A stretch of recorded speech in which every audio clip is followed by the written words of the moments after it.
The night is quiet, but it carries a strange heaviness, like the air itself is holding its breath, waiting for something to happen. Most stories about demons or secret societies feel like legends told around a fire, stories people repeat but never truly believe. But tonight, you are about to hear something different. This is not just another tale about shadowy figures in the dark or whispers of the Illuminati. This is about what happens when two worlds collide, the unseen forces of demons and the hidden power of the Illuminati, brought together in a way that reveals a dangerous truth about black magic and possession that few dare to even imagine. Daniel tried to push the whispers away, convincing himself that his mind was only playing tricks. But the more he resisted, the stronger they became. In crowded rooms, he would hear his name spoken, even when no one had looked at him. At night, shadows seemed to move at the corners of his vision, bending and stretching as though they were alive.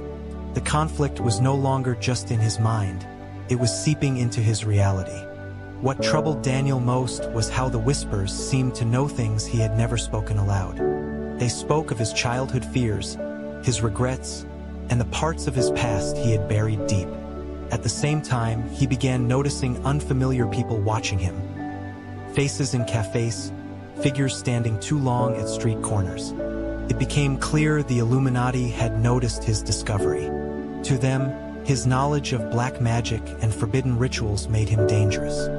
Yet the demons pulling at his mind seemed just as determined to claim him. Caught between two powers, Daniel was left wondering if there was anyone he could trust. A friend from the university, Sarah, began to notice his growing unease. She offered to help, but even her presence did not silence the voices. Instead, they grew sharper whenever she was near, warning him that Sarah had her own secrets. Was she a true ally, or another part of the trap set against him? Daniel's research continued, driven now by desperation. The deeper he went, the more he uncovered stories of others who had walked this same path. Men and women caught between possession and the reach of secret societies. Some had vanished without a trace, others had gone mad. And Daniel began to realize that his story was only beginning. For centuries, humanity has searched for answers in the light, while forces in the shadows have worked tirelessly to keep their secrets buried. The Illuminati, often described as the masters of influence and manipulation, are said to control governments, culture, and even spiritual paths. On the other side, demons, ancient entities bound to darkness, have haunted human souls since the beginning of time. Alone, each is frightening. But when they cross paths, when the agenda of the Illuminati mixes with the hunger of demonic possession, a story begins that challenges everything we think we know about good, evil, and the fragile line between them. Our story begins not in a castle or temple, but with an ordinary man, a historian named Daniel. To the world, Daniel was just another academic digging into ancient manuscripts. But in private, he was obsessed with uncovering the truth behind secret societies, especially the Illuminati. His research led him to strange symbols, forgotten rituals, and warnings written in languages no one had spoken for hundreds of years.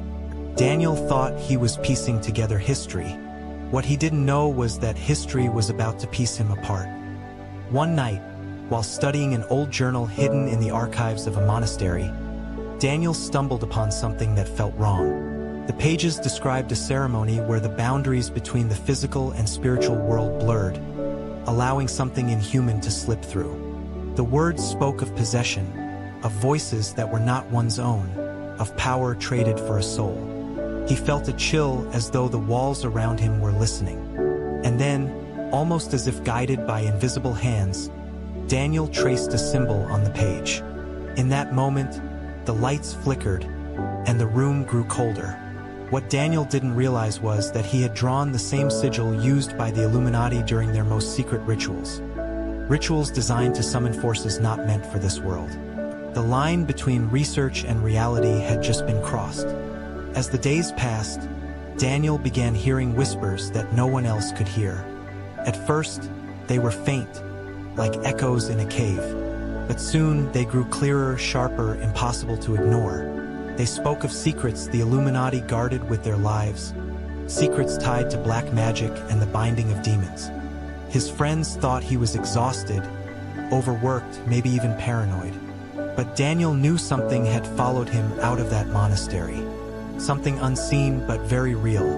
The Illuminati were aware too. Their watchful eyes had already noticed his curiosity. To them, Daniel was not just a man, he was a threat. He had unlocked something hidden, and in doing so, he had placed himself in the middle of a war he could not comprehend. And so, Daniel found himself trapped between two forces, the demonic presence clawing at his mind and the Illuminati agents determined to silence him. What neither side expected, however, was that Daniel might become the key, the vessel, the bridge between worlds. But the question remains, was Daniel chosen, or was he tricked into a game older than humanity itself? And as his nights grew darker, with voices calling his name, he began to realize that the real battle was not out there. It was inside him. This is only the beginning of a story where demons and the Illuminati collide, where black magic and possession reveal a hidden war for one man's soul, and perhaps for the future of us all. And tonight, you will witness what Daniel saw when the shadows finally spoke. Daniel's nights grew longer, and sleep became almost impossible.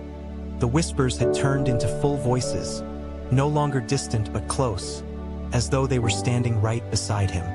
Sometimes they spoke in languages he did not understand, other times in his own voice, repeating thoughts he had never dared to say. The line between reality and illusion blurred, leaving him unsure whether he was losing his mind or being pulled into something far darker.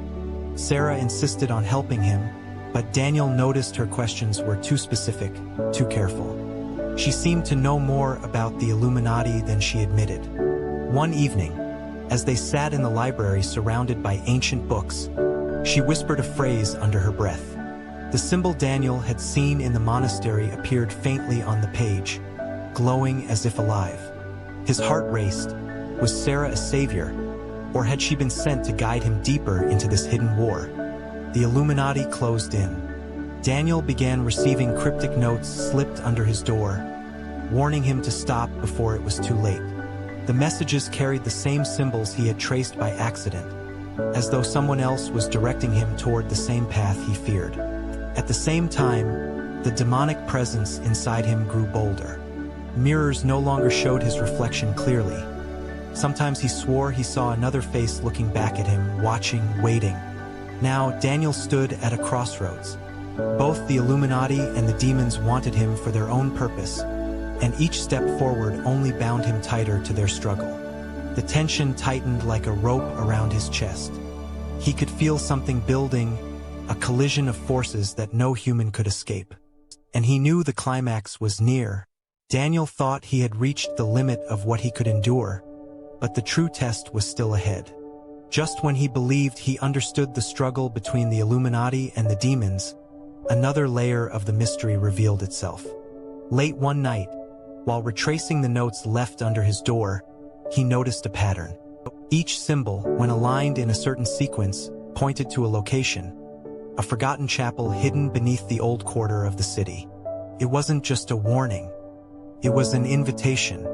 Sarah urged him not to go, but Daniel could see the flicker of fear in her eyes, almost as though she knew exactly what he would find there. Her hesitation only made him more determined. With the voices pushing him onward and the Illuminati tightening their watch, he descended into the underground passage beneath the chapel. The air was heavy with dust, yet it felt alive, vibrating with a quiet hum as though the walls themselves were breathing. What Daniel discovered shook him. The Illuminati were not only aware of the demonic presence, they had been working with it. Ancient inscriptions revealed a pact, one that joined their power with the entities that thrived on possession. For centuries, they had blended ritual with control, using black magic not simply as myth but as a tool to manipulate leaders, ideas, and even faith. This wasn't a war between two sides. It was an alliance, one that had been hidden in plain sight. The realization crushed him. If the Illuminati and the demons were not enemies but partners, then his role was far more dangerous than he imagined. He wasn't caught in the middle of their conflict. He was being drawn into their plan. The whispers grew sharper, almost triumphant, as though they had been guiding him here all along. When Daniel turned to leave, he felt a presence behind him. It wasn't Sarah, and it wasn't one of the faceless watchers. A figure stepped out from the shadows, cloaked and silent, carrying the same symbol Daniel had traced. The voice that followed wasn't just in his head anymore. It filled the entire chamber, echoing like thunder underground. Daniel realized the real battle hadn't even begun, and whatever choice he made next would decide not only his fate, but the balance between darkness and the world above.